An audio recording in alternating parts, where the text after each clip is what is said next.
This is the first of a continuing series of videos on the insanity that has taken over college campuses across the Western world. There scarcely is a week that goes by without one or more examples of social justice run amok. I think this recent article on UC Observer is a good starting point since it reminds me of a perspective that I once believed in. Michael Koren gives us a Christian critique of current affairs.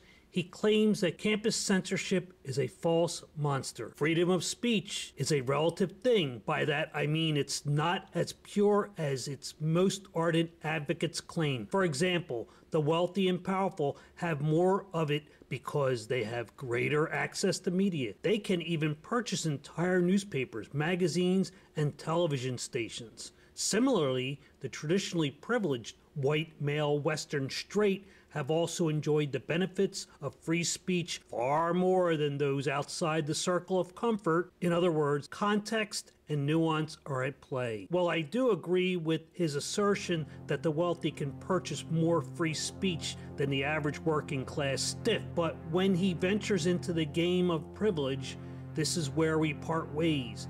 But yes, a case can easily be made for the rich and powerful having more opportunity to express their freedoms because of resources. If you read Dark Money by Jane Mayer, she paints quite a disturbing image of the super wealthy attempting to shape our world for their own interests. But this concept of instant privilege because of the accident of birth is part of the new regressive dogma that in itself divides us by race, sex, and I guess I'm obligated to say gender here as well. Wealth is acquired, evil or not, but who you are because of the coupling of your parents is not a crime, as much as the authoritarian left wants to promote white guilt or marginalized males, unless of course they decide to be female, then they are in. He continues, we saw this once again at the end of last year when Lindsay Shepherd, a teaching assistant at Wilfrid Laurier University in Waterloo, Ontario, was reprimanded after showing her class a video of controversial academic Jordan Peterson. The University of Toronto professor has attracted attention for his vehement opposition to accepting new pronouns to accommodate trans students. It is important to note that Jordan Peterson does not object to the new pronouns for the sake of it. He objects to what he considers Canadian Bill C-16 imposing compelled speech.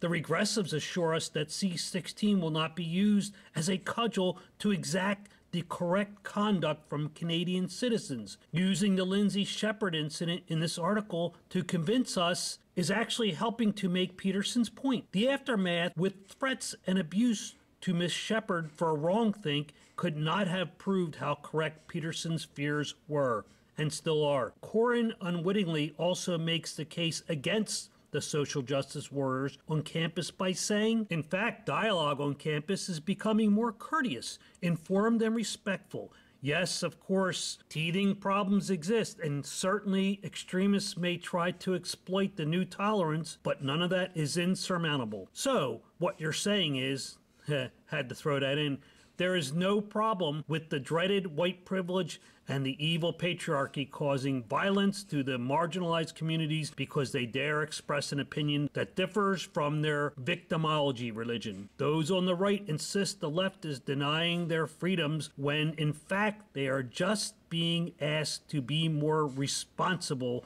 and to allow previously unheard voices and opinions. But change can be intimidating to those who have only known power. I can't speak for those on the right since I am on the left, but I have to say that the far left is not politely imploring those on the right to play nicey-nicey. They are calling them alt-right and Nazis. Even on the left, as I am, this is troubling and a very disturbing trend. The authoritarian left is now in a bunker mentality. It is impossible for them to meet anyone halfway or anyway, and they have a new battle cry for this entrenchment. It's known as an argument to moderation or false middle point fallacy, something you exhibit in the next paragraph. We're told, for example, that opponents of abortion are under siege. The truth is that women have a perfect right to question whether having control over their bodies should be compared to the Holocaust. There's a major difference between freedom of speech and the abuse of liberty to offend others.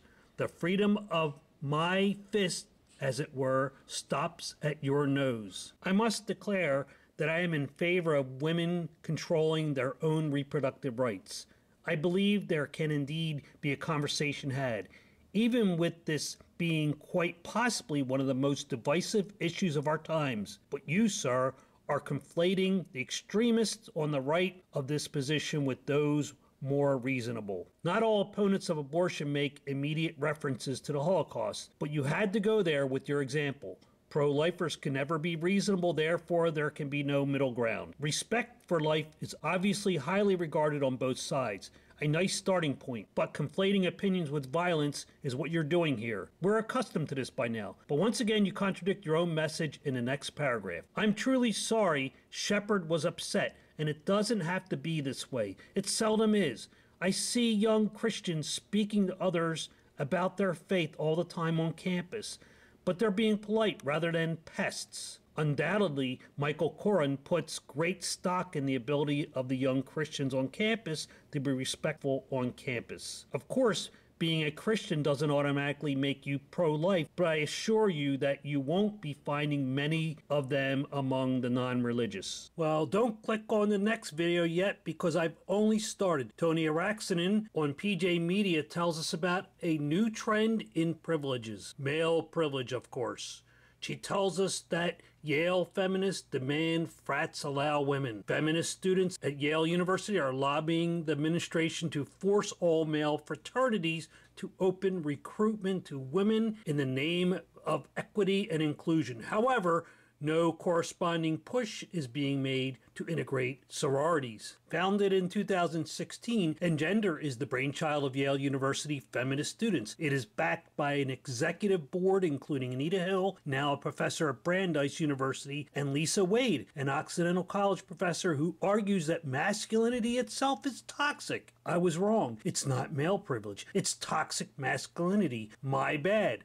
Engender also alleges that gender segregation in fraternities dehumanizes and objectifies women, producing disproportionately high rates of sexual harassment and assault in all male spaces. Instead of destroying fraternities outright, the feminists behind Engender believe that cultural reform can start from within. By integrating themselves into fraternities, the feminist students believe they can help stomp out the male privilege they embody. Why all these ineffective half measures, I ask? Why not ban masculinity altogether? For it is not equality that modern intersectional feminists and social justice warriors seek. It is the removal from power all who do not fit neatly into their pyramid of oppression and replaced by the marginalized. Of course, then straight white males that identify as males will become the new marginalized species, and then who knows? So far, fraternities aren't buying it. Sigmund Nu declined the lobbying efforts, citing freedom of association for all male students, while other fraternities noted that they are obligated to exclude women due to the bylaws of their national organization. The students behind Engender, however, are not deterred. Spurred by Engender's lobbying efforts, a high-ranking official at Yale University recently emailed all campus fraternities to encourage them to go gender neutral. No corresponding push has been made to integrate sororities at Yale University. This should tell you all you need to know. One day, society will be reorganized in a way that fits into the social justice view, with no consideration for rights of those that do not subscribe to their new religion. So we got off easy on that last one. It was only male toxicity that was the problem. Now the door swings back to their favorite subject, white privilege. Jennifer Kabani of the College Fix explains, in white privilege discussion group, white students can't ask black students questions. A new student group at Kenyon College in Ohio is called the Whiteness Group, and one of the rules of the discussion group is that white students cannot ask students of color questions, according to campus news reports. The goal of the new group, run through the private school's multicultural center, is to educate students on whiteness and what it means to be white, and ways to deconstruct whiteness to work towards anti-racist actions. That, according to its student founder, Juniper Cruz, also a student manager of the center, in an interview with the Kenyan Thrill. I decided to start this group last semester when I got tired of white people who would post these very intellectual and passionate statuses on their social media accounts. But that's as far as their activism went, Cruz told the Thrill. My goal, as I kind of mentioned earlier, is to create a sustainable form of activism that relies on community education and white people educating each other while not relying on people of color to educate them. This is bizarre, not just on its face, but for years there has been the cry from the SJWs that the privileged white scum have not sought out or consulted with people of color and therefore cannot speak on their issues. This takes the insanity up another few notches. No wonder they are switching genders all the time. This is pretty damn confusing. With that, white students are apparently not allowed to ask students of color questions. Some ground rules at the Snowden Multicultural Center's whiteness group: if you have an unpopular opinion, speak up. No white person can ask a person of color questions. White people must try to answer their questions for themselves. And no spreading rumors about what people say during the meetings, reports the Kenyan Collegian. Cruz, the group's facilitator, is a self-described transgender, queer, Afro-Latinx Muslim. The group has had a couple of meetings so far, and Cruz reports it's going well. A transgender, queer, Afro-Latinx Muslim is going to educate the ignorant white people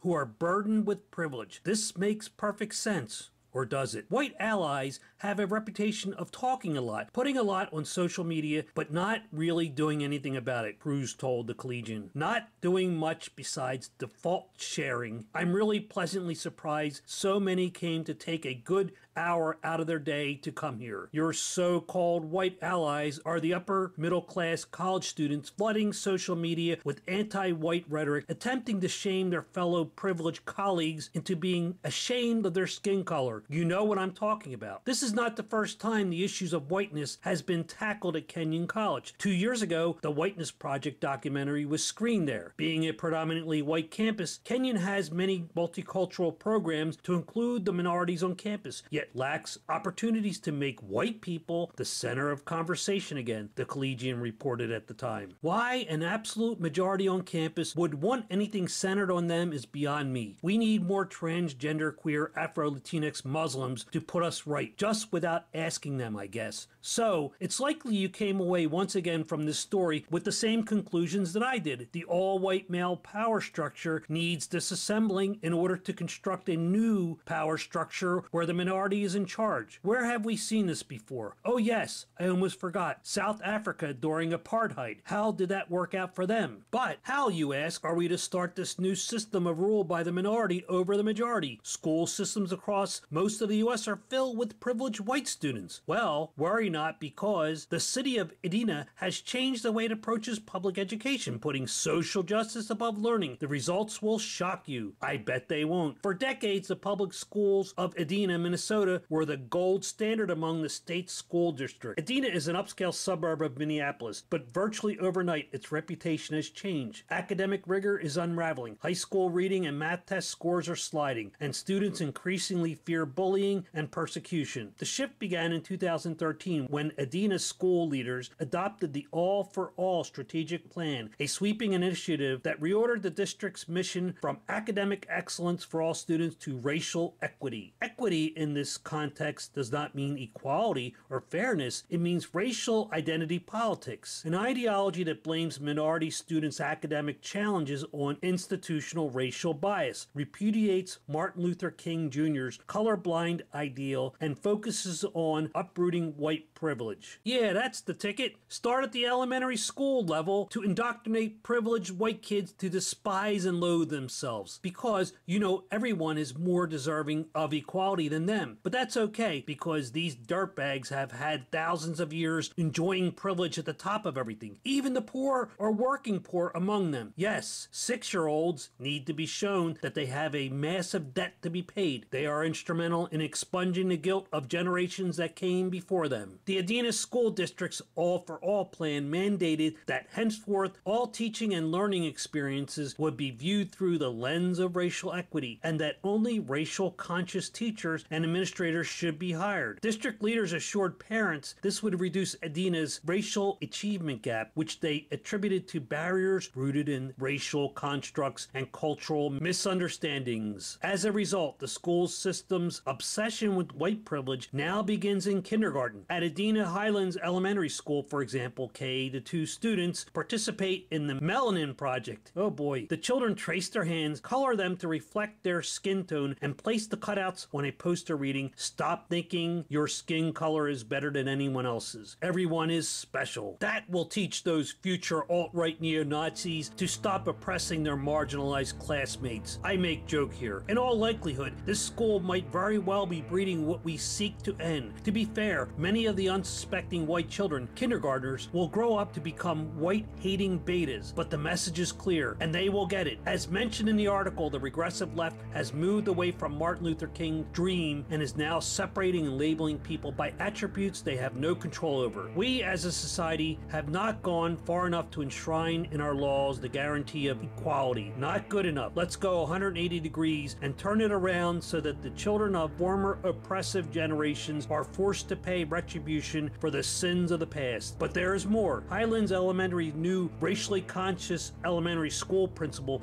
runs a blog for the school's community. On it, she approvingly posted pictures of Black Lives Matter propaganda and rainbow gay pride flags, along with a picture of protesters holding a banner proclaiming gay marriage is our right. On a more age-appropriate post, she recommended an ABC book for small children entitled A is for Activists. Peruse the book and you will find all sorts of solid gold. F is for feminists, C is for creative counter to corporate vultures, and T is for trans. At Adina High School, the equity agenda is the leading edge of a full-scale ideological re-education campaign. A course description of an 11th grade U.S. literature and composition course puts it this way: by the end of the year, you will have learned how to apply Marxist, feminist, post-colonial, and psychoanalytical lenses to literature. The primary vehicle in the indoctrination effort is a year-long English course required of all 10th graders that centers not on reading literature and enhancing writing skills, but on the politicized themes of colonization, immigration, and social constructions of race, class, and gender. Just let that sink in for a few minutes, okay? Time's up. Read more. One student characterized the course this way on the Rate My Teacher's website. This class should be renamed Why White Males Are Bad and How Oppressive They Are. The negative review has since been deleted from Adina High's Rate My Teacher's page, but this is a screenshot from before it was memory hold.